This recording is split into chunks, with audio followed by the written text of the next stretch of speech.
Welcome back मित्रों, स्वागत है आप सबों का सीएस पब्लिक स्कूल के यूट्यूब चैनल बोस्ट मी एजुकेशनल पर। आज हम लोग सीखने जा रहे हैं एडवर्ब के बारे में। एडवर्ब क्या होता है, इसके परिभाषा को पहले हम लोग लेते हैं। An adverb qualify A adverb, an adjective और एन अदर एडवर्ब। इसका मूल रूप से मतलब क्या हो गया, तो एडवर्ब वे शब्द होते हैं जिसके द्वारा हम लोग किसी वर्ब के विशेषता को बताते हैं, किसी एडजेक्टिव की विशेषता को बताते हैं, या नहीं तो किसी अन्य एडवर्ब की विशेषताओं को बताते हैं। अगर इसमें हिंदी की डिफिनेशन के बारे में बात किया जाए तो एडवर्ब वह शब्द है जो किसी वर्ब, एडजेक्टिव या एडवर्ब की विशेषता बतलाता है। यानी कहने का मतलब ये कि किसी अमुक वाक्य में यदि कोई भी काम आदि होने के लिए कोई सा भी वर्ब आएंगे या एडजेक्टिव आएंगे और उसके पूर्व यदि कोई शब्द ऐसे आ जाएंगे जो उसकी विशेषताओं को बताएं, तो इस अवस्था में उसे एडवर्ब कहेंगे। इसमें कुछ कुछ जो मूल प्रकार के एडवर्ब हो सकते हैं, मान सकते हैं यहाँ पे आप, जैसे में स्लोली, फास्टली, नीटली। नीटली का मतलब साफ साफ होता है, वेयर का मतलब कहाँ, टुडे आज, अवे मैंने दूर, नियर का मतलब नजदीक। इस तरह से कुछ मुख्य एडवर्ब आदि हो सकते हैं। फिर क्या देखते हैं यहाँ पर एग्जाम्पल के तौर पर, राम ईट फास्ट, राम तेजी से खाता है। तो राम तो ईट से पता चलता है काम करने का, और फास्ट से पता चलता है कि हाउ दे वर्क, वो कैसे काम करता है। यू डू हरी, आप जल्दी जल्दी करते हैं, आप काम करते हैं। हरी से पता चलता है आप कैसे करते हैं। इसी प्रकार से मान लीजिए my grand father is too old, मेरे पिताजी दादाजी बूढ़े तो हैं लेकिन टू ओल्ड से पता चलता है उसका यह विशेषता प्रकाश हो जाता है। तो इस स्थिति में ये एडवर्ब हो जाते हैं। फिर क्या देखते हैं, दे फाइट टिमिडली। टिमिड का मतलब डरपोक होता है, टिमिडली का मतलब होगा डरपोकी से, कहने का मतलब वो बहादुरी से नहीं लड़ता है। इस अवस्था में उसके लड़ने के यह गुण को बता रहा है। फिर देखते हैं how many you have book, आपके पास कितने किताब हैं। तो यू हैव ये इसके लिए वर्ब हो गया, और यहाँ पे हाउ मेनी शब्द जो आएगा ये भी प्रश्न के रूप में भी आ रहा है और इसके लिए यह एडवर्ब का भी काम करेगा। फिर देखते हैं सी लिव वेयर, वह कहाँ रहती है। आई डोंट नो, मैं नहीं जानता। इस अवस्था में ये वेयर एडवर्ब का काम कर रहे हैं। तो इस स्थिति में हम लोग दोस्तों क्या देखते हैं कि विभिन्न प्रकार की स्थितियां आती है जब कई बार हमें वर्ब के साथ साथ तो ly आदि लग करके आता है और देखने के साथ ही हम एडवर्ब आदि समझ लेते हैं, लेकिन कई बार इस प्रकार की स्थितियां नहीं उत्पन्न होती है। तो उस स्थिति में हमें इसे बारी बारी से पढ़ना आवश्यक होता है। इस तरह से अगर देखा जाए तो कुल मिलाकर के जो वर्ब के प्रकार होते हैं वे 10 प्रकार के होते हैं। इन 10 प्रकार को, जितने भी प्रकार के एडवर्ब होते हैं, इन 10 प्रकार को पढ़ लेने के बाद लगभग में जितने भी संसार के एडवर्ब होते हैं उन सबों को आप समझने में सक्षम हो जाएंगे। बने रहिए हमारे साथ। मैं हूं आपका दोस्त संतोष कुमार। मैं आपको इसी के बारे में आज सिखा रहा हूं। देखते हैं अब एडवर्ब के 10 प्रकार क्या क्या होते हैं। टाइप्स ऑफ एडवर्ब के अंतर्गत 10 प्रकार के एडवर्ब आते हैं, जैसा कि हमने यहाँ देख सकते हैं। हम यहाँ types of adverb, adverb of time, यानी कहने का मतलब कोई भी अमुक समय कभी पर हो जाएगा और वह किस समय में होगा, बीते हुए समय में, अभी तुरंत वह किस समय में होगा, जिसके द्वारा बताएंगे उसे हम लोग कालवाचक क्रिया विशेषण कहेंगे। दूसरा होता है एडवर्ब ऑफ फ्रीक्वेंसी। फ्रीक्वेंसी का मतलब होता है आवृत्ति, यानी कोई चीज किसी में कितनी बार आ रहा है, इसके बारे में पता चलता है। एडवर्ब ऑफ मेनर, मेनर का मतलब होता है तरीका या रीति, यानी कोई काम जो हो रहा है वह किस प्रकार से हुआ किया जा रहा है, इसके बारे में इससे पता चलता है। एडवर्ब ऑफ पैलेस, इसके द्वारा स्थान का पता चलता है, ऊपर नीचे आगे पीछे बीच में आदि। एडवर्ब ऑफ डिग्री, इससे परिणाम का पता चलता है, कोई वस्तु कहीं पर अधिक आया है या कम आया है, इसके बारे में। इंट्रोगेटिव एडवर्ब, इसको हम लोग प्रश्नवाचक क्रिया विशेषण कहते हैं। तो इसके द्वारा जब कुछ क्रिया विशेषण इस तरह के होते हैं जिसके द्वारा कि हम लोग प्रश्न करने का भी काम कर सकते हैं और आवश्यकता पड़ने पर वह कभी कभार दूसरे आदि कामों में भी आ सकते हैं। तो कभी कभार वह एडवर्ब ऑफ डिग्री बन जाता है, इंट्रोगेटिव एडवर्ब बन जाता है, और कभी कभार वह प्रीपोजिशन या स्थान आदि बन करके आता है। हम बारी बारी से पढ़ेंगे इसके बारे में। फिर क्या देखते हैं, adverb of negation and affirmation, यानी कि उस तरह के कोई एडवर्ब होंगे जिसके द्वारा हम लोग की नकारात्मक या स्वीकारात्मक भाव उत्पन्न करवाएंगे, उससे हम लोग नेगेशन एंड एफर्मेशन एडवर्ब कहेंगे। फिर इसके बाद क्या है, एडवर्ब ऑफ रीजन। रीजन का मतलब कारण होता है, तो कारणवाचक क्रिया विशेषण, यानी कहने का मतलब कोई काम वगैरह होगा, काम अगर किसी विशेष कारण के द्वारा होगा तो जिस कारण के द्वारा होगा वह एडवर्ब वहां पर कहलाएगा। फिर क्या कहते हैं, रिलेटिव एडवर्ब। रिलेटिव एडवर्ब क्या होता है, संबंध दिखाता है। रिलेटिव एडवर्ब जो होते हैं यह कई बार संबंध दिखाने के लिए भी आते हैं और इसी के द्वारा हम लोग कई बार प्रश्न भी करते हैं। तो ये रिलेटिव एडवर्ब और इंट्रोगेटिव एडवर्ब जो होता है वे आपस में समान होते हैं, क्योंकि इसके लिए जब रिलेटिव एडवर्ब का प्रयोग जब हम लोग प्रश्न के लिए करते हैं तब वह इंट्रोगेटिव कहलाता है, और जब संबंध दर्शाने के लिए करते हैं तब संबंध वाले कहलाते हैं। फिर क्या देखते हैं, रिलेटिव एडवर्ब, सेंटेंस एडवर्ब। कुछ कुछ एडवर्ब इस तरह से होते हैं जो कि एक वर्ब के यानी कि एक शब्द के रूप में ना करके पूरे के पूरे कोई वाक्य आदि बोल दिया जाता है, या फिर कोई वाक्य उससे पहले आ चुके होते हैं और उस पूरे वाक्य के लिए एक एडवर्ब ही आता है और वह एडवर्ब पूरे वाक्य का बोध करवा देता है। तो इस तरह के जो एडवर्ब होते हैं उसे हम लोग सेंटेंस एडवर्ब कहते हैं। अब हम लोग देख लिए 10 प्रकार के होते हैं, अब हम लोग इसको बारी बारी से पढ़ने का प्रयास करेंगे। एडवर्ब के प्रकार के अंतर्गत हम लोग सबसे पहले पढ़ रहे हैं टाइप्स ऑफ एडवर्ब में पहला एडवर्ब ऑफ टाइम, कालवाचक क्रिया विशेषण। तो हम देखते हैं क्या काल का मतलब होता है समय, यानी कहने का मतलब है उस प्रकार के विशेषण जिसके द्वारा हम लोग किसी विशेष समय आदि के बारे में पता चले, उसे हम लोग एडवर्ब ऑफ टाइम या कालवाचक विशेषण कहते हैं। इसमें देखते हैं कुछ जो मूल प्रकार के शब्द आते हैं इसमें ऑलवेज हमेशा, सेल्डम कभी कभार, नो ए डे आजकल, last month, last week, last season, first day, इसी प्रकार से रेगुलरली नियमित रूप से, एवरी डे प्रत्येक दिन। फिर आगे आइए यहाँ पर, तो टुडे का मतलब आज, टुमोरो ये होता है आने वाला कल, और यस्टरडे ये होता है बीता हुआ कल, ये बीता होता है और ये होता है आने वाला कल। इमीडिएटली तुरंत या तत्काल तत्क्षण, नाउ का मतलब होता है अब, सून का मतलब जल्दी, जस्ट का मतलब तुरंत, देन का मतलब तब, लेट का मतलब देर, लेटली का मतलब देर से, एगो का मतलब पहले, बिफोर का मतलब पहले। इस तरह के अन्य शब्द भी आ सकते हैं जो यदि किसी समय आदि को अगर बोध करवाएंगे किसी वाक्य में आकर के, तो उस तरह से इसका जो प्रयोग होगा वह एडवर्ब ऑफ टाइम के रूप में आएगा। इस पर अगर हम कुछ उदाहरण के तौर पर देख सकते हैं, यहाँ पर दे केम ऑन संडे, यहाँ पर आने का तो काम हो चुका है लेकिन वह हुआ है कहाँ, तो संडे को। तो यहाँ पर संडे जो है वह एडवर्ब ऑफ टाइम के रूप में आएगा। You play cricket every day, आप प्रत्येक दिन क्रिकेट खेलते हैं, ये कालवाचक विशेषण ये एडवर्ब के रूप में आया है। I have done it just, मैंने इसे तुरंत किया, यहाँ पर जस्ट एडवर्ब के रूप में आया है। वॉश योर हैंड सून, अपना हाथ जल्दी धो, यहाँ पर यह एडवर्ब के रूप में आया है। दे आर कमिंग नाउ, वे लोग अब आ रहे हैं, यहाँ पर ये एडवर्ब के रूप में आया है। यू केम लेट, आप देर से आए, यहाँ पर ये एडवर्ब के रूप में आया है। फिर सॉल्व इट इमीडिएटली, इसे तुरंत हल कीजिए, यहाँ पर ये देखते हैं क्या एडवर्ब के रूप में आया है। फिर they go on picnic last month, वे लोग पिछले महीने पिकनिक पर गए। इस तरह से हम क्या देखते हैं कि समय का बोध करवा रहा है यहाँ पर, या यहाँ पर एडवर्ब का बोध करवाएगा। फिर यू ऑलवेज गेटिंग लेट, यहाँ पर देखते हैं यहाँ पर क्या कि यू ऑलवेज गेटिंग लेट, क्या यहाँ पर ये यहाँ पर एडवर्ब के रूप में आएगा और ये यहाँ पर क्रिया विशेषण के रूप में आएगा। इस स्थिति में हम लोग क्या देखते हैं कि यहाँ पे जैसे क्या लिखते हैं कि एडवर्ब कभी कभार एक तो वह किसी एडजेक्टिव का भी वह विशेषता बतला सकता है, किसी वर्ब का या किसी अन्य एडवर्ब का भी। तो हम देखते हैं क्या यहाँ पर एक एडवर्ब तो यहाँ पर आया ही है और इस एडवर्ब का विशेषता बतलाने के लिए हमने फिर से एक एडवर्ब लेट का प्रयोग किया है। तो हम देख सकते हैं इस प्रकार से इसके प्रयोग होते हैं। आप इसे निरंतर मात्रा में देखते रहें और इसका अपने दैनिक जीवन में जितना अधिक मात्रा में हो सके प्रयोग में लाएं। और प्रयोग में लाने के साथ साथ इसे जब भी इस तरह की कोई स्थिति हो तो उसके लिए शब्दों को ढूंढें, और अगर शब्द अगर आपको नहीं मिले तो आप उसके लिए विभिन्न प्रकार के स्रोतों का प्रयोग करें, और नहीं हो तो आप हमें कमेंट बॉक्स में बता करके हमें शब्द के बारे में जानकारी ले सकते हैं। अब हम लोग बढ़ते हैं एडवर्ब के दूसरे प्रकार पर। एडवर्ब के अगले प्रकार के अंतर्गत हम लोग पढ़ने जा रहे हैं एडवर्ब ऑफ फ्रीक्वेंसी के बारे में। फ्रीक्वेंसी का मतलब होता है आवृत्ति। पहले देखते हैं आवृत्ति क्या होता है।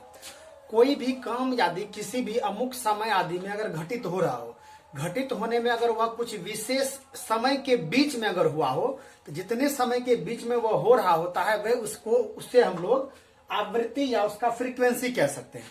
इसके लिए जो कुछ महत्वपूर्ण शब्द वगैरह आते हैं वे होते हैं नेवर कभी नहीं, ऑलवेज हमेशा, डेली रोजाना, वंस एक बार। यहाँ ध्यान रखना है वंस का मतलब एक बार होता है। इसके द्वारा आप अन्य शब्दों को भी बना सकते हैं। मान लीजिए TWIC ट्विस, इसका मतलब आप 2 बार हो जाएगा। THRIC थ्रिस 3 बार, और जब 3 के बाद जब लेते हैं तब आपको फोर्थ लेना होगा। फोर्थ तब इसमें वंस का मतलब एक बार, ट्विस का मतलब 2 बार, थ्रीस का मतलब 3 बार, और जब फोर्थ लगाएंगे जिसमें आपको टाइम जोड़ना होगा, फोर्थ टाइम तब 4 बार। वैसे वंस का मतलब एक बार ये हो जाता है। फिर आगे बढ़िए, अगेन का मतलब दोबारा या फिर से, ओकेजनली विशेष अवसर पर, यानी कोई अगर विशेष अवसर होता है उसमें आप अगर कोई काम करते वो ओकेजनली होता है। सम टाइम कभी कभार, रेयरली मुश्किल से, रेयरली का मतलब कई बार मुश्किल से भी होता है, और कई बार आप ये भी कह सकते हैं नहीं के बराबर, इस तरह से। फिर क्या होता है, मॉर्निंग टू इवनिंग, इसमें विभिन्न प्रकार के शब्दों को और अपने साथ बना सकते हैं। मान लीजिए मॉर्निंग टू इवनिंग, मान लीजिए नून टू नाइट, मान लीजिए मॉर्निंग टू नून, इसी प्रकार से लीजिए April to March, March to June, May to, कुछ भी इस तरह के शब्द आ सकते हैं, और इसका आपको खुद भी निर्माण कर सकते हैं। और यह निर्भर करता है आपके आवश्यकता पर। आप जैसे जैसे इसका आवश्यकता करेंगे वैसे वैसे आप इसको विभिन्न प्रकार से प्रयोग में ला करके प्रयोग करना भी सीखेंगे। कुछ उदाहरण के तौर पर लेते हैं यहाँ पर, दे नेवर टेल ए लाई, वे लोग कभी झूठ नहीं बोलते, यानी कि जब भी बोलते हैं तो झूठ नहीं बोलते। यहाँ देखते हैं यहाँ पर नेवर शब्द जो है वो एडवर्ब के रूप में आया है। यू ऑलवेज ब्रीथ, आप हमेशा श्वास लेते हैं। एक बात ध्यान रखना है, इससे पहले हम लोगों ने कुछ एडवर्ब ऑफ टाइम में भी, कालवाचक विशेषण में भी हम लोगों ने इस तरह के शब्दों को पढ़ा था। लेकिन यहाँ पर ध्यान क्या रखना है कि उस स्थिति में जब वे आते थे तो बस वह उस समय के लिए यहाँ आते थे जब के बारे में उसको चर्चा में लाया गया था। लेकिन यहाँ पर जो देख रहे हैं यह हमेशा के लिए आ रहा है, यानी कहने का मतलब कुछ न कुछ बीच का एक समय होता है, खाली उस बीच का एक जो दरमियान होता है उसको दर्शाने के लिए इस हम लोग प्रयोग में लाते हैं। फिर आगे बढ़ते हैं, दे गो टू स्कूल, वे लोग प्रत्येक दिन या डेली स्कूल जाते हैं। ट्राई इट अगेन, इसे फिर से कोशिश कीजिए। फिर आगे बढ़िए, I go to my village occasionally, मैं अपना गांव तो जाता हूं लेकिन ओकेजनली, कोई विशेष अवसर होता है तो ही जाता हूं, अन्यथा नहीं जाता हूं। You use bus some time to go to town और मार्ट, टाउन का ही मतलब शहर होता है और मार्ट का मतलब भी शहर होता है। देखते हैं यहाँ पर ये सम टाइम जो है वो हम तो जाते हैं तो पता चलता है, लेकिन सम टाइम यहाँ पर एडवर्ब हो जाता है और यह यहाँ पर आवृत्तिवाचक या एडवर्ब ऑफ फ्रीक्वेंसी बताता है। फिर देखते हैं, आई रेयरली फाइंड हिम, मैं बहुत मुश्किल से उसे पाया, पाने का कोई भी चांस नहीं था फिर भी मैं उसे पाया, तो यहाँ पर यह एडवर्ब के रूप में आएगा। I use to wear woollen cloth November to February, यानी कि मैं I use to wear woollen cloth, यानी कि मैं ऊनी कपड़ा पहना करता हूं नवंबर टू मार्च। देखते थे यहाँ पर हमने क्या किया है, एक फ्रीक्वेंसी बीच के समय को दर्शाने के लिए हमने इसका प्रयोग किया है। फिर अब बढ़ते हैं हम लोग एडवर्ब के अगले वाले भाग पर। एडवर्ब के अगले प्रकार के अंतर्गत हम लोग पढ़ने के लिए जा रहे हैं एडवर्ब ऑफ मैनर। ये हमारा तीसरा प्रकार है। इसका हिंदी क्या होता है, रीतिवाचक क्रिया विशेषण। जैसा कि नाम से मालूम पड़ता है रीति, रीति का मतलब क्या होता है, तो जब हम जानते हैं विभिन्न प्रकार के कार्य आदि वगैरह तो होते हैं, लेकिन काम आप किस प्रकार से करते हैं, उसे धीरे करते हैं, तेजी से करते हैं, आराम से करते हैं, खुशी खुशी करते हैं, दुखी करते हैं, रोकर करते हैं, हंसकर करते हैं, इन सभी क्रियाओं के द्वारा जब आप किसी वाक्य को बनाते हैं और उसको दर्शाने के लिए जिस शब्दों का आप प्रयोग करते हैं उसे हम लोग मूल रूप से रीतिवाचक क्रिया विशेषण या फिर एडवर्ब ऑफ मैनर कहते हैं। इसे बनाने का, चूंकि इसके तो असंख्य प्रकार हो सकते हैं, वैसे मूल रूप से देखा जाए तो इसे आप एक ध्यान रख सकते हैं क्या, यदि कोई सा भी वर्ब पहले से लिखा हुआ होगा, वर्ब के साथ अगर आप एलवाई लगा देंगे तो वो एडवर्ब का बोध करवा देता है। इसी प्रकार से कई बार एडजेक्टिव भी होते हैं और एडजेक्टिव में जब एलवाई लगाते हैं तब जो एडवर्ब बनता है वे एडवर्ब भी रीतिवाचक होते हैं। जैसे हम जानते हैं BOLD, बोल्ड का मतलब होता है साहस, ये अपने आप में एडजेक्टिव है, इसमें एलवाई लगा के हमने बोल्डली साहस से बना दिया। फास्ट, ये अपने आप में तेज शब्द, ये अपने आप में पहले से ही ये रीतिवाचक एडवर्ब है। जैसे मान लीजिए आई स्पीक फास्ट, मैं तेजी से बोलता हूं, तो पहले से यह मेरी रीति बता रही है, मैं जो बोल रहा हूं यह किस तरह से बोल रहा हूं इसके बारे में यह पहले से बता रहा है फास्ट, इसलिए फास्ट पहले से भी यह रीतिवाचक विशेषण था, और अगर फास्टली लगा देंगे तो भी ये इस तरह से हो जाएंगे। इस तरह से आप देखिए हैप्पी का मतलब खुश होता है, हैप्पी से हमने हैप्पीली बना दिया। इस तरह से असंख्य प्रकार के शब्दों को आप भी जितने भी एडजेक्टिव होते हैं, एडजेक्टिव में आप एलवाई लगाइए, वो एडवर्ब का बोध करवा देगा। कुछ उदाहरण के तौर पर अगर ले तो दे फाइट बोल्डली, वे लोग लड़ते हैं साहस के साथ। यू इट फास्टली, आप तेजी तेजी जल्दी जल्दी आप खाते हो। दे डू वर्क हैप्पीली, वे लोग काम तो करते हैं लेकिन कैसे काम कर रहे हैं, हाउ डे दे वर्क, तो हैप्पीली, वे खुशी खुशी काम करते हैं। एडवर्ब को पकड़ने का एक तरीका क्या होता है, यदि कोई सा भी पहले से अमुक वाक्य आदि लिखा हुआ हो, उस वाक्य में अगर हम लोग व्हेन लगा करके, हाउ लगा करके, इसी प्रकार से कई बार हाउ मेनी लगा दी करके जो प्रश्न करते हैं, प्रश्न करने पर जो उत्तर शब्द में आता है वे अक्सर जो होते हैं वे एडवर्ब होते हैं। अब हम लोग बढ़ते हैं एडवर्ब के अगले वाले भाग पर। एडवर्ब के अगले प्रकार के अंतर्गत हम लोग पढ़ रहे हैं एडवर्ब ऑफ पैलेस के बारे में। जैसा कि नाम से ही मालूम पड़ता है, पैलेस का मतलब होता है स्थान। तो कोई भी अमुक कार्य आदि कहीं भी घटित अगर हो जाए, वो अगर किसी विशेष स्थान पर होगा तो उस स्थान को हम लोग एडवर्ब ऑफ पैलेस कहेंगे। इसके अंतर्गत जो कुछ शब्द आते हैं महत्वपूर्ण प्रकार के, उसकी हमने यहाँ पर सूची बनाई है, देख सकते हैं यहाँ पर आप भी। बिहाइंड का मतलब के पीछे, इन फ्रंट का मतलब के सामने, अमोंग का मतलब बीच, अमोंगस्ट का मतलब के बीच, बिटवीन का मतलब भी के बीच, और मिडिल का ही मतलब के बीच, और एमिड का मतलब भी के बीच। लेकिन यहाँ पर आपको ध्यान क्या रखना है कि जब दो के बीच होता है तो उस स्थिति में हम लोग बिटवीन का प्रयोग करते हैं, बिटवीन का। और अगर दो से अधिक व्यक्तियों या स्थानों आदि के बीच अगर कुछ होता है तो उस स्थिति में हम लोग अमोंग या अमोंगस्ट या फिर या मिडिल का प्रयोग, इन सबों का प्रयोग कर सकते हैं। लेकिन जब सिर्फ दो के बीच का अगर प्रयोग करना होगा, दो के बीच के बारे में बोध करवाना होगा, उस स्थिति में आप सिर्फ बिटवीन का ही प्रयोग करें।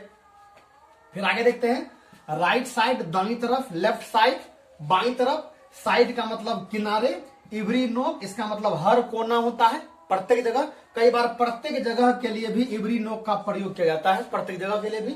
फिर आगे देखते हैं हेयर का मतलब यहां होता है, देयर का मतलब वहां होता है, और हेयर देयर के लिए एक शब्द आता है हिदर, HITHER। हिदर का मतलब होता है इस तरफ, और थिदर THITHER, थिदर का मतलब होता है उस तरफ। फिर क्या देखते हैं इनसाइड अंतर तरफ, आउटसाइड बाहर तरफ, नियर का मतलब नजदीक, अवे का मतलब दूर, और अवे के साथ साथ आप यहाँ पर फार भी ले सकते हैं, फार का ही मतलब दूर होता है। फिर OU2 आउट का मतलब बाहर, इन माना अंदर, विथ इन का मतलब के साथ, अलोंग का बिलो, बिलो का मतलब के नीचे, और बिलो के नीचे, और कई बार अबोव भी आता है। अबोव का मतलब होता है के ऊपर, लेकिन यहाँ पर अबोव का मतलब जो के ऊपर होता है वहां क्या होता है कि जिस वस्तु के बारे में हम लोग चर्चा कर रहे होते हैं वे जिस वस्तु में होता है उसमें सटा हुआ नहीं होता। जैसे मान लीजिए कि ए fan is above of my head, यानी कि एक पंखा मेरे सर के ऊपर है। मान लीजिए a bulb is above of my head, a roof is above of my head, एक छत मेरे सर के ऊपर है, इस तरह से। फिर आगे देखते हैं क्या एवरीवेयर प्रत्येक जगह। फिर अलोंग या बैंक, अलोंग का मतलब भी होता है के किनारे, और बैंक का मतलब भी होता है के किनारे। जैसे मान लीजिए my house is along the road, ठीक है। योर मान लीजिए your shop is along the road, आपका जो दुकान है वह सड़क के किनारे है। फिर क्या देखते हैं अक्रॉस, इसका मतलब होता है के आर पार। तो जब हमने जैसे मान लीजिए क्या कि our village is across the Kosi river, हम लोगों का जो गांव है वह कोसी नदी के उस पार है। इस स्थिति में हम कह सकते हैं अक्रॉस का प्रयोग हमने इस प्रकार से कर दिया। फिर अगला जो अब देखते हैं क्या इसके बाद इसका बारी बारी हम लोग प्रयोग देखते हैं। क्या देखते हैं यहाँ पर कि पैलेस के बारे में, why do you there, why do you go there, आप वहां क्यों गए। तो यहाँ देख सकते हैं यहाँ पर देयर के द्वारा हम लोगों ने एडवर्ब का बोध करवाया है। दे लिव हेयर, वे लोग यहाँ रहते हैं। हम यहाँ हेयर यहाँ प्रयोग कर करके यहाँ पर ये एडवर्ब का बोध करवा रहे हैं। दे गो थिदर, थिदर का मतलब क्या होता है देखते हैं इस तरफ, दे गो थिदर, वे लोग इस तरफ गए। Alexa live in side the town, Alexa कोई है वह शहर के अंदर रहता है। हम देख सकते हैं यहाँ पर along the town, live inside the town, यहाँ इनसाइड के द्वारा ये इनसाइड शब्द जो है एडवर्ब है, और एडवर्ब यह कौन सी के लिए आया है, क्या दर्शा रहा है, तो हम कह सकते हैं पैलेस स्थान दर्शा रहा है, इसीलिए हम लोग एडवर्ब पैलेस कहेंगे। फिर देखते हैं ही बाथ नियर रोड, वह सड़क के नजदीक या किनारे नहाता है। जो काम हो रहा है वह कहाँ हो रहा है, तो हम देख सकते हैं सड़क के किनारे, नियर द रोड। ये यहाँ पर नियर शब्द जो है वह एडवर्ब का बोध करवाएगा। फिर बढ़िए your house is along the road, आपका जो घर है वह सड़क के किनारे है। यहाँ पर अलोंग के द्वारा हम लोग स्थान का बोध करवा रहे हैं। फिर क्या इसके बाद I try to find him every nook of the city, मैंने उसे शहर के प्रत्येक कोने में खोजने का प्रयास किया। यहाँ देख सकते हैं कि एवरी नोक, ठीक है, एवरी नोक, इन शब्दों के द्वारा हम लोग यहाँ पर पैलेस या स्थान का बोध करवा रहे हैं। फिर आगे बढ़िए you walk behind the mosque, आप मस्जिद के पीछे काम करते हैं। देख सकते हैं यहाँ पर ये पीछे का बोध करवा रहा है, ये मॉस्क्यू, और इसके लिए शब्द कौन सा है बिहाइंड, बिहाइंड का मतलब के पीछे। फिर आगे बढ़िए ए bag is laying right side of the wall, यानी कि एक जो बैग है वह दीवार के दाईं तरफ पड़ा हुआ है। देख सकते हैं यहाँ पर राइट साइड के द्वारा हम लोगों ने स्थान का बोध करवाया है। इस तरह से हम देख सकते हैं क्या कि इन सबों का प्रयोग हम लोग बारी बारी से अगर चाहें तो स्थान आदि बनाने के लिए कर सकते हैं। इन सबों की शब्द जो है ये सभी के सभी शब्द अपने आप में काफी महत्वपूर्ण होते हैं। तो मैं चाहूंगा कि आप इसका सूची बनाएं और बारी बारी से प्रयोग कर आप इसे याद करने का प्रयास करें। मैं आपको रटने का कभी सलाह नहीं दूंगा, आप इसे याद मत कीजिए। इसे अपने दैनिक जीवन के बोलचाल में, वाक्य आदि में प्रयोग में लाइए और आप इसे सीख जाएंगे। अब हम बढ़ते हैं इसके अगले वाले भाग पर। एडवर्ब के अगले प्रकार के अंतर्गत हम लोग पढ़ने जा रहे हैं एडवर्ब ऑफ डिग्री। इसका डिग्री का मतलब होता है एडवर्ब ऑफ डिग्री परिणामवाचक विशेषण। परिणाम का मतलब यहाँ पर आप मात्रा समझ सकते हैं कि कोई भी काम किसी अमुक समय आदि में कितनी बार हुआ है, कितना अधिक हुआ है, कितनी, कहने का मतलब हाउ मच क्वांटिटी टेकन, उसके द्वारा जिस शब्द का द्वारा हम लोग इनको दर्शाएंगे उसे हम लोग मूल रूप से एडवर्ब ऑफ डिग्री कहते हैं। इसके जो मूल शब्द आते हैं वे देखिए यहाँ पर वेरी, इसका मतलब होता है बहुत, वेरी मच बहुत अधिक, टू इसका मतलब होता है अत्यधिक। लेकिन ध्यान रखना है क्या कि जहां पर भी हम लोग टू लगाते हैं ना, यह एक्सेस का बोध करवाता है। एक्सेस का मतलब ये होता है कि जितना अधिक मात्रा में कोई चीज होना चाहिए उससे अधिक, अतः जहां पर भी हम टू लगा देते हैं तो वह नकारात्मक बोध करवाता है। मान लीजिए कि मैं आई एम टू फैट, मैं बहुत मोटा हूं, तो इसका मतलब ये है मैं अत्यधिक मोटा हूं, तो इतना मोटा हूं जितना होना नहीं चाहिए, निगेटिव बोध करवाता है। फिर क्या कहते हैं इनफ, इनफ का मतलब होता है पर्याप्त, टोटली का मतलब होता है पूर्णतया, एग्जैक्टली पूरी तौर पर या ठीक ठीक, या हार्डली न के बराबर, नियरली के लगभग या आसपास, इंटायरली पूरी तौर पर या पूरी तरह, क्वाइट का मतलब पूरा, ऑलमोस्ट का मतलब होता है लगभग, फिर फुल्ली पूरी तरह, होली का मतलब होता है पूर्णतया, फुल का मतलब पूरा, हाफ का मतलब आधा, क्वार्टर का मतलब एक चौथाई। इन सबों के द्वारा हम लोग किसी भी चीज के मात्रा कम या अधिक इसके द्वारा हम लोग प्रयोग में ला सकते हैं। इसके साथ आपको यह भी ध्यान रखना है, कई बार हम लोग मात्रा का प्रयोग करने के लिए हम लोग कई बार फ्यू का भी प्रयोग करते हैं, कई बार ए फ्यू का भी, और कई बार द फ्यू का, द फ्यू। इसी प्रकार से कई बार हम लोग लिटिल का प्रयोग करते हैं, कई बार ए लिटिल का, और कई बार द लिटिल का।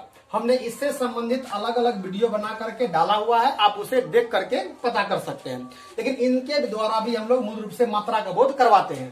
देखते हैं इसका प्रयोग किस प्रकार से हम लोग करते हैं। देखिए यहाँ पर यू आर वेरी गुड, यहाँ पर क्या देखते हैं आप अच्छे तो है, लेकिन वेरी लगा करके हमने बहुत का प्रयोग, यानी कि आप बहुत अच्छे हैं, ये बोध करवा दिया। दे एट वेरी मच, वे खाए बहुत अधिक मात्रा में, हमने वेरी मच लगा करके उसके खाने के बारे में परिणाम का बोध करवा दिया। I have lunch too much, यानी जितना अधिक मात्रा में मुझे खाना चाहिए था उससे कई गुण अधिक मात्रा में मैंने खा लिया हूं। यानी कहने का मतलब ये खाना जो है ना, जो मैंने जो खाया है वह इतना खा लिया है कि मेरी तबीयत भी खराब हो सकती है। यहाँ पर ये दर्शा रहा है कि I have lunch too much. फिर आगे बढ़िए, दे आर टू वीक, जैसे हम लोग पहले ही चर्चा किया था कि टू जो प्रयोग करेंगे इसका मतलब होगा नकारात्मक। दे आर टू वीक, इसका मतलब ये है कि वह इतना कमजोर है कि चल फिर आदि भी नहीं सकता, या फिर अपने से किसी काम आदि को नहीं कर सकता, ये बोध करवाएगा यहाँ पर टू। फिर आगे बढ़िए, आई नो हिम हार्डली, मैं उसे जानता हूं, हार्डली नहीं के बराबर, हार्डली नहीं के बराबर मैं उसे जानता हूं। फिर आगे बढ़िए, he will come nearly evening, यहाँ पर नियरली का मतलब हुआ के लगभग, इवनिंग का मतलब शाम, they will come nearly evening, तो लगभग वे शाम तक आएंगे। फिर आगे बढ़िए, दे एट इंटायरली, इंटायरली का मतलब पूरी तौर पर, दे एट, मान लिया कोई खाने की चीज जैसे वस्तु आदि थी और जो व्यक्ति था वह पूरी तरह से इसे खा गया। फिर आगे बढ़िए, Vicky have almost done, almost का मतलब क्या होता है के लगभग या के आसपास, तो विक्की हैव ऑलमोस्ट डन, तो लगभग विक्की जो है ना वो अपना काम को समाप्त कर चुका है या करने ही वाला है। फिर आगे बढ़िए, you done your quarter work, quarter का मतलब क्या होता है 1/4 या एक चौथाई, यानी कहने का मतलब ये कि आप जिस काम को भी कर रहे हैं उसका आपने एक चौथाई भाग पूरा कर लिया है। फिर आगे बढ़िए, they are totally fully, fully का मतलब होता है मूर्ख, तो वे पूरी तरह से या पूरी तौर पर वे मूर्ख हैं। यहाँ पर हम देख सकते हैं, यहाँ पर फुल्ली पूरी तौर पर, यह भी यहाँ पर एडवर्ब होगा और यहाँ पर यह भी एडवर्ब होगा। तो इस स्थिति में यह एडवर्ब जो है इसको मॉडिफाई कर रहा है। तो हम देख सकते हैं क्या कि इन सभी शब्दों के द्वारा हम लोग मूल रूप से परिणाम, कम, अधिक आदि का प्रयोग बोध करवा सकते हैं। अब हम लोग बढ़ते हैं एडवर्ब के अगले वाले भाग पर। एडवर्ब के अगले प्रकार के अंतर्गत हम लोग पढ़ रहे हैं इंट्रोगेटिव एडवर्ब। जैसा कि हम लोग पहले से जानते हैं, इंट्रोगेटिव सेंटेंस या इंट्रोगेटिव का मतलब होता है प्रश्नवाचक। तो इसका मतलब क्या हो जाएगा कि उस प्रकार के एडवर्ब या फिर उस तरह के शब्द आदि जिसके द्वारा हम लोग प्रश्न आदि करने का काम करेंगे, उससे हम लोग प्रश्नवाचक क्रिया या इंट्रोगेटिव एडवर्ब कहेंगे। इसके लिए जो मूल प्रकार के शब्द आते हैं वे होते हैं व्हाई। तो हम जानते हैं व्हाई का मतलब होता है क्यों। फिर इसके बाद आता है इसमें वेयर, वेयर का मतलब होता है कहाँ। व्हेन, व्हेन का मतलब होता है कब। व्हाट, व्हाट का मतलब होता है क्या। फिर हाउ लॉन्ग, कितना लंबा। हाउ मेनी, इसमें हाउ मेनी के साथ आप अलग अलग प्रकार के शब्दों को लगा सकते हैं। How many days, how many year, how many week, इस तरह से। यहाँ पर हाउ मेनी का मतलब मूल रूप से कितना, कितने, कितनी होता है। फिर देखते हैं हाउ मच, इसका भी मतलब कितना, कितने, कितनी होता है। इसमें हाउ का मतलब कैसा तो पहले से होता ही था, लेकिन यहाँ पर आप मच और मेनी के लिए आप ये याद रख सकते हैं क्या कि मच जो होता है ना वो होता है काउंटेबल, और मेनी जो होता मेनी होता है काउंटेबल।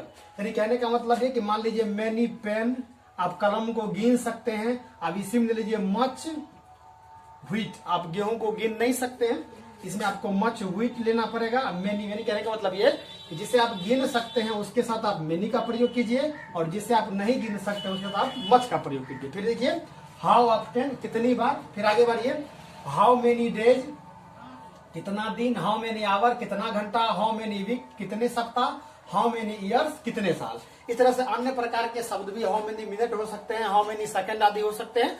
अन्य चीजों को भी लेकर के आप इसमें वाक्य बना सकते हैं। फिर आगे बढ़िए, इसमें उदाहरण के तौर पर लेते हैं। मान लीजिए हाउ आर यू, आप कैसे हैं। देख सकते हैं यहाँ पर हाउ के द्वारा हम लोगों ने प्रश्न किया है, इसलिए यहाँ पर हाउ क्या, यहाँ पर इंट्रोगेटिव एडवर्ब है। फिर आगे बढ़िए व्हाई यू आर वीपिंग, आप क्यों रो रहे हैं। तो हम देख सकते हैं क्या यहाँ पे वीपिंग शब्द के द्वारा हम लोग ये व्हाई शब्द के द्वारा प्रश्न भी कर रहे हैं, और उससे यह जानने का भी प्रयास कर रहे हैं कि आप क्यों रो रहे हैं, इसलिए यहाँ पर ये इंट्रोगेटिव एडवर्ब है। फिर आगे बढ़िए व्हेन शी विल कम, वह कब आएगी। यहाँ पर व्हेन जो शब्द है इसके द्वारा हम लोग प्रश्न कर रहे हैं। फिर आगे बढ़िए व्हाट इज योर नेम, आपका नाम क्या है। यहाँ पर व्हाट देखिए ये इंट्रोगेटिव एडवर्ब के रूप में आया है। हाउ लॉन्ग दे गो, वे कितनी दूर गए हैं। इस तरह से हम लोग हाउ लॉन्ग लगा करके ये इंट्रोगेटिव एडवर्ब का बोध करवा रहे हैं। फिर आगे बढ़िए हाउ मच प्राइज, कितना मूल्य है। या फिर हाउ मच के जगह पे आप हाउ कोस्ट भी लगा सकते हैं। कोस्ट का मतलब मूल होता है हाउ कोस्ट, या फिर हाउ प्राइज।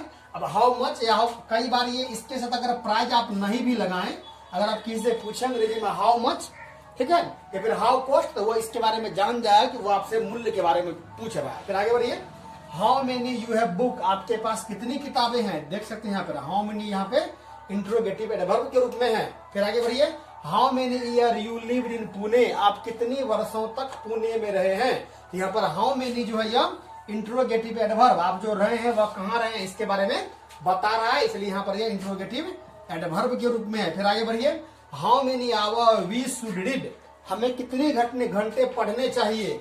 यहाँ देख सकते हैं हाउ मेनी शब्द जो आया हुआ वहां पर इंट्रोगेटिव एडवर्ब के रूप में आया हुआ है। तो हम लोग बढ़ते हैं वर्ब एडवर्ब के 7वें वाले भाग। एडवर्ब के अगले प्रकार के अंतर्गत हम लोग पढ़ रहे हैं adverb of negation and affirmation. इसका मूल रूप से मतलब क्या होता है कि जब भी हम लोग कभी किसी वाक्य आदि में यदि नकारात्मक या सकारात्मक भाव अगर उत्पन्न करवाना चाहते हैं, तो उस स्थिति में हम लोग adverb of negation and affirmation का प्रयोग करते हैं। इसमें जो कुछ कुछ मूल शब्द आते हैं वे कुछ इस प्रकार से होते हैं। यस, इसमें हाँ, इसके बाद श्योर, निश्चित ही। सर्टेनली, निश्चित तौर पर। व्हाई नॉट, क्यों नहीं। आई एम इन, यानी कहने का मतलब कोई भी काम अगर पहले से हुआ हो, अगर आप उसको उसमें अगर अपनी सहमति दिखानी होती है तब उसमें आप कह सकते हैं कि आई एम इन। फिर आगे देखते हैं नो का मतलब नहीं, नोट का मतलब भी नहीं, इसमें कभी बार नेवर आता है, इसका मतलब कभी नहीं होता है। सॉरी, दुख व्यक्त करना, जैसे मान लीजिए क्या कोई भी काम वगैरह हुआ मुझसे पूछा जा रहा है, अगर मैं सॉरी कह दूं उसके ठीक बाद, इसका मतलब ये हुआ कि उन जो भी बात पहले कही गई है उससे मैं सहमत नहीं हूं। फिर I am not with you, मैं आपके साथ नहीं हूं, या फिर I am not agree with you, मैं आपसे सहमत नहीं हूं। इस तरह से भी करके आप कर सकते हैं। फिर इसमें कई बार यह भी होता है आई एम नॉट इन, मैं इसमें नहीं हूं। देखिए इसमें कोई उदाहरण के तौर पर लेते हैं, जैसे यू वॉन्ट टू गो, क्या आप जाना चाहते। यू वॉन्ट टू गो, तुम जाना चाहते हो। यस। फिर आगे बढ़िए are you coming with me, क्या आप मेरे साथ आ रहे हैं? श्योरली, निश्चित तौर पर, क्यों नहीं। फिर आगे बढ़िए कि दे विल कम सर्टेनली, वे निश्चित तौर पर आएंगे। या फिर इसका प्रयोग हम लोग कई बार इस तरह से भी कर सकते हैं, जैसे मान लीजिए क्या कि आर यू कम या सर्टेनली, व्हाई नॉट, क्या आप आएंगे? हाँ, क्यों नहीं। फिर आगे बढ़िए, आर यू टिरेड, क्या आप थके हुए हैं? तो आप इसका जवाब यस और नो दे करके कह सकते हैं। तो इस स्थिति में जब एक बात और का भी ध्यान रखना है क्या कि अगर आप इस तरह से अगर आपने यू वांट टू गो अगर यस बोल दिया तो इस अवस्था में यह पूरा का पूरा जो है ना वह सेंटेंस एडवर्ब भी है, ठीक है, जिसके बारे में हम लोग आगे पढ़ेंगे। फिर आगे देखते हैं क्या कि आई एम नॉट विथ यू, मैं आपके साथ नहीं हूं। फिर आगे बढ़िए, I never ask for help, मैं कभी मदद के लिए नहीं पूछता। यहाँ पर नेवर शब्द देखिए। आर यू इन, क्या मतलब आप इसमें है। मान लीजिए कोई भी बात आदि हो रहा है, उसमें आपका जो मन है ना, आपके मन के भावों को जानने का प्रयास कर रहा है कि आप उसमें हैं, तो आर यू इन, सॉरी, नहीं। फिर you want to go with him, क्या आप उसके साथ जाना चाहते हैं? नेवर, कभी नहीं। देख सकते हैं यहाँ पर क्या कि इन सब, अगर मान लीजिए नेवर का प्रयोग हमने यहाँ किया तो हम कह सकते हैं क्या कि एडवर्ब ऑफ नेगेशन के लिए क्या है, और यहाँ पर क्या है तो किससे किया है तो सेंटेंस एडवर्ब के रूप में इसका प्रयोग किया है। अब हम लोग बढ़ते हैं वर्ब के 8वें वाले